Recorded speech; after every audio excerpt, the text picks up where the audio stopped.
Eh, Assalamualaikum warahmatullahi wabarakatuh. Selamat siang. Kali ini saya dan kelompok saya akan mempresentasikan aplikasi yang telah kami buat, yaitu tampilan aplikasinya.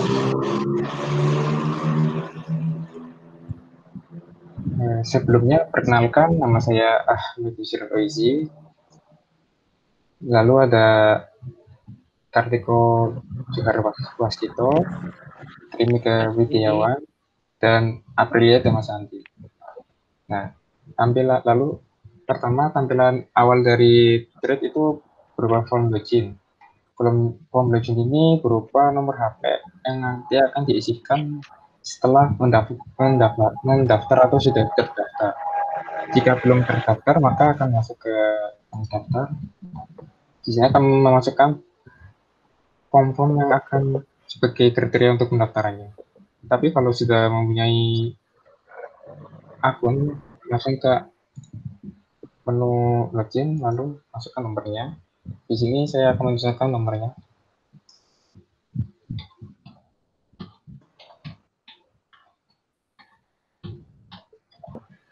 Nah, nomor di sini berjumlah 12 digit, jadi misal kurang dari 12 atau lebih dari 12 pun tidak bisa untuk masuk. Nah, setelah sudah, nanti kita masuk. Ini tampilan awal dari thread-nya sendiri. Lalu selanjutnya akan dijelaskan oleh saudara Kartiko.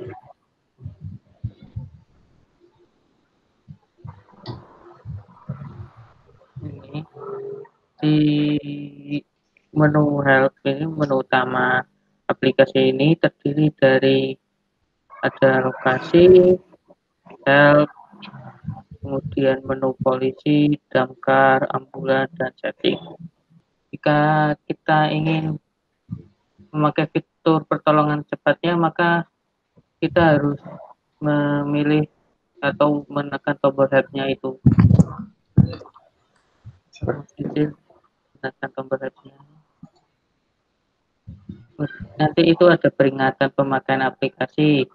Fitur ini bagi yang butuh pertolongan cepat, maka konsekuensi hukum bagi yang menyalahgunakannya. Anda dalam kondisi bahaya, kemudian pilih ya atau tidak. Kalau pilih ya, nanti akan menampilkan tampilan sukses permintaan terkirim. Setelah itu, kemudian mohon untuk menunggu tim pertolongan ke lokasi yang ada itu dari lokasi. Kemudian klik selesai. Kemudian nanti ke menu selanjutnya bisa dijelaskan oleh teman-teman saya. Jadi Ya, untuk selanjutnya akan dijelaskan oleh saudara Tri Widiawan berupa berada di menu yang akan menjelaskan di menu polisi. Jadi di menu polisi ini ada beberapa tumpukan layout. Yang pertama ada tombol help seperti di menu utama tadi untuk bantuan cepat. Yang kedua ada menu kantor polisi, dan yang ketiga ada untuk menulis pengaduan, dan keempat ini adalah SKCK online. Untuk yang menu tombol help ini sebenarnya prinsipnya sama seperti yang ada di menu utama itu, cuma ini memang ditempatkan pada menu polisi. Nah, untuk yang di kantor polisi bisa diklik. Di sini sebenarnya menunjukkan tempat dari lokasi-lokasi kantor polisi yang ada di Semarang. Nah, sayangnya dikarenakan ini menggunakan emulator, jadi untuk GPS-nya sendiri tidak berada pada di Semarang ataupun di wilayah pada saat ini.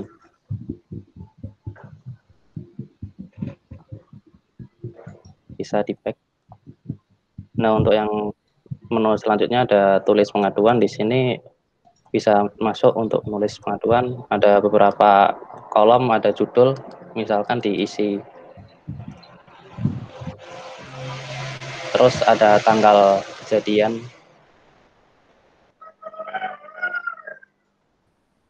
Selanjutnya ada tempat kejadian dan ada tombol jenis untuk mendapatkan lokasi. Di sini menggunakan longitude dan latitude, bisa diklik juga. Nah, selanjutnya ada nama lengkap.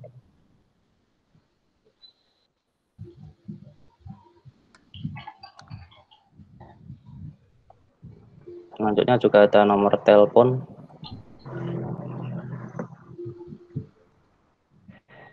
Ada saksi. Dan yang kolom terakhir ada pengaduan. Lalu bisa juga menempatkan lampiran berupa file. Di sini filenya berupa file gambar.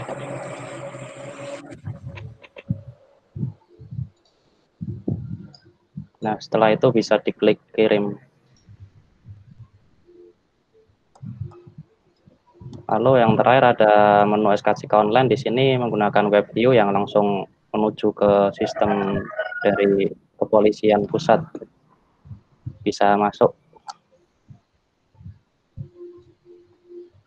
Ya, di sini sistemnya web view, jadi langsung ke kepolisiannya.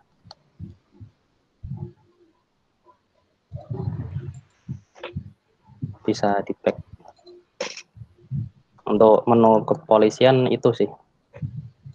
Selanjutnya bisa dijelaskan oleh teman saya, Aprilia Damasanti.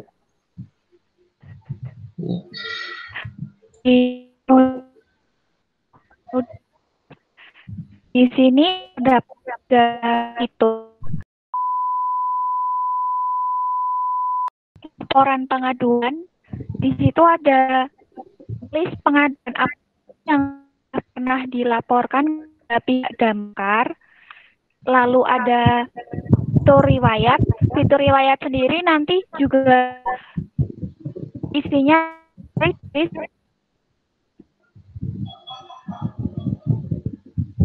Baik, untuk memperjelas penjelasan dari Saudara April, saya akan jelaskan pada bagian fitur damkar ini terdapat ada 4 fitur. Satu fitur utama yang berupa untuk pengaduan berupa damkar itu sendiri, seperti mode cepat untuk mendapatkan pertolongan dari damkar. Lalu bisa diklik. Di sini akan memunculkan lokasi pengguna. Di sini lokasinya itu masih lokasi asal dari emulatornya. Jadi misalkan kita menggunakan HP, maka lokasi ini akan lokasi sesuai dengan lokasi yang kita sedang tuju. Lalu di sini bisa menuliskan nama pengguna atau pelapor di sini. Lalu di sini jenis kelamin. Oh, misal di sini kita tuliskan nama pengguna. Nama pelapor, maaf. Lalu ada jenis kelamin perempuan, nomor teleponnya kita bisa asal dulu, nggak apa-apa, untuk seperti contoh. Lalu selanjutnya di sini ada pilihan jika bantuan ini tidak diperlukan, maka bisa diklik batang. Jika bantuan ini perlu ditindaklanjuti, maka kirim bantuan. Nah, di sini nanti akan munculkan tampilan bahwa data ini berhasil dikirim. Bantuan akan datang, segera mohon untuk ditunggu. Setelah itu kita kembali ke menu utama, lalu kita kembali ke menu damkar kembali. Di sini ada laporan pengaduan. Di sini laporan pengaduan ini itu pengaduannya itu sesuai dengan akunnya masing-masing. Jadi misalkan, di sini laporan pengaduannya ini berdasarkan pengaduan yang telah direkam di seluruh usernya. Jadi di sini akan ngecek laporan pengaduan dari mana saja yang terdapat kejadian kebakaran. Lalu kembali di sini ada riwayat. Nah, riwayat di sini itu kejadian yang telah ditangani oleh petugas dari damkarnya. Lalu kembali. Nah, di sini statistik di sini akan memunculkan berupa tampilan data yang menunjukkan angka dari kebakaran per bulannya. Di sini statistiknya itu per tahun, jadi per tahunnya. untuk kolomnya per bulan. Lalu selanjutnya kita akan menjelaskan menu ambulans yang akan dijelaskan oleh saya sendiri. Di menu ambulans ini terdapat ada 5 fitur. Satu fitur utama seperti damkar yang ada fitur cepatnya. Lalu ada cari ambulans, ongoing, statistik, dan riwayat. Nah, kita menjelaskan yang tangkap darurat dulu. Nah, di sini akan memunculkan tampilan tanggap darurat. Sama seperti damkar, di sini adalah lokasi pengguna, lokasi kita saat ini. Lalu di sini ada pilihan mode atau disesuaikan data pengguna. Berarti data pengguna ini misal kita pilih dengan data pengguna, maka nama pengguna, jenis kelamin, dan telepon akan include dengan akunnya yang login di sini.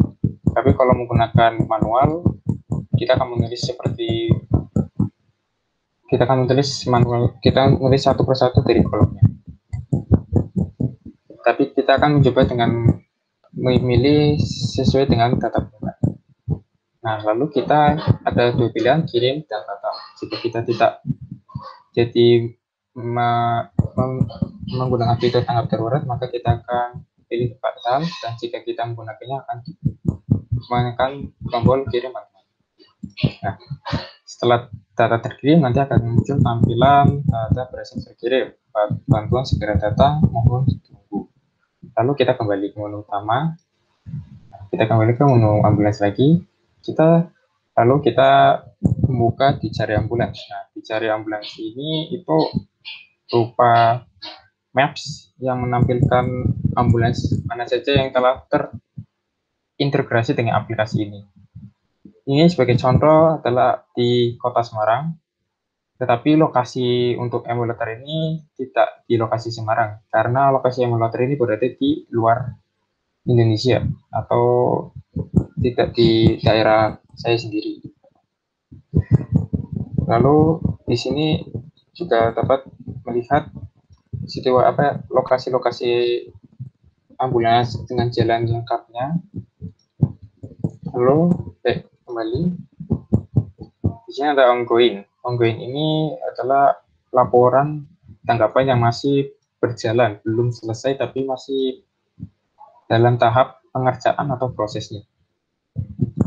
Ini berlaku untuk semua pengguna ya. Jadi misal ada pengguna lain, terus kita bisa melihat pengguna itu ada kesulitan apa, di sini bisa terlihat. Lalu selanjutnya ada statistik. Nah, sama halnya seperti damkar, di sini akan menampilkan data per tahun 2020-nya. Per bulannya menunjukkan angka kebakaran yang terjadi.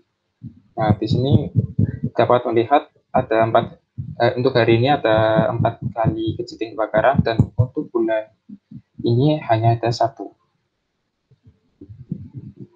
Lalu kembali lalu selanjutnya akan menjelaskan menu riwayat. Nah, di menu riwayat ini adalah kejadian yang telah selesai, yang telah ditanggapi oleh pihak dokter atau pihak kesehatan. Setelah sudah selesai, maka akan muncul di sini. Riwayat tanggapan ini adalah riwayat seluruh user. Jadi misal kita tahu, oh user ini telah tertolong atau sudah tertolong. Lalu menu selanjutnya itu menu setting yang akan dijelaskan oleh saudara Kartik.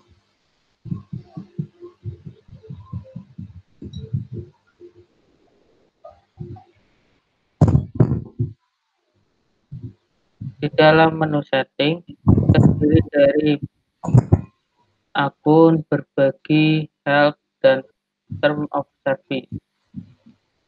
Di dalam menu akun ada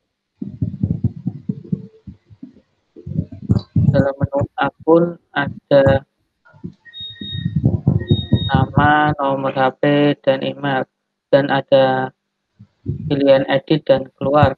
Ketika dipilih pilih edit, nanti kita bisa mengedit nama, tanggal lahir, gender, nomor telepon, email, dan nomor KTP.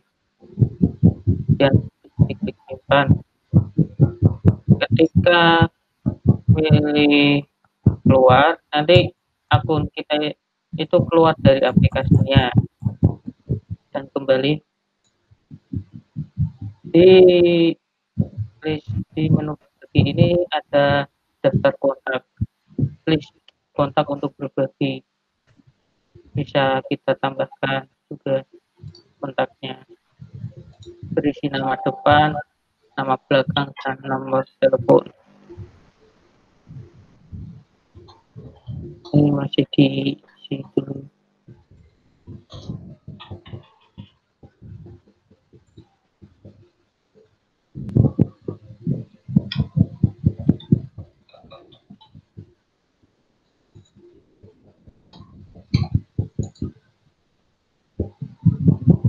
Yang sudah tertambah itu namanya April D.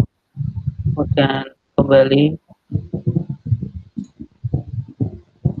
di menu help ada kontak use untuk mengisi masukan, untuk memasukkan saran-saran untuk aplikasinya. Bagus, nanti di submit.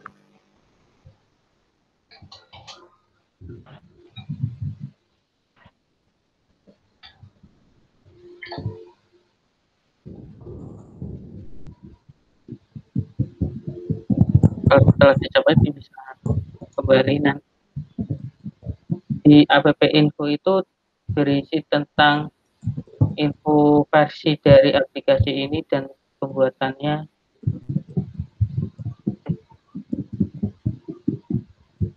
Ini seperti versi 1.1. Kemudian ada nama aplikasinya, thread tahun 2019, dan license. Kemudian kembali di term of service, berisi tentang term of use, syarat-syarat dan ketentuan penggunaan, dan di term and condition berisi dari ketentuan penggunaan, ketentuan penggunaannya. Nah, kembali, dan itu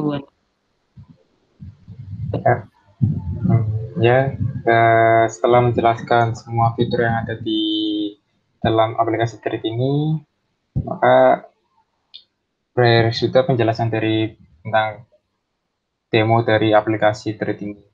Jika ada kesalahan dalam dijelaskan atau dalam tutur kata, mohon dimaafkan. Selebihnya, wassalamualaikum warahmatullahi wabarakatuh. Selamat siang.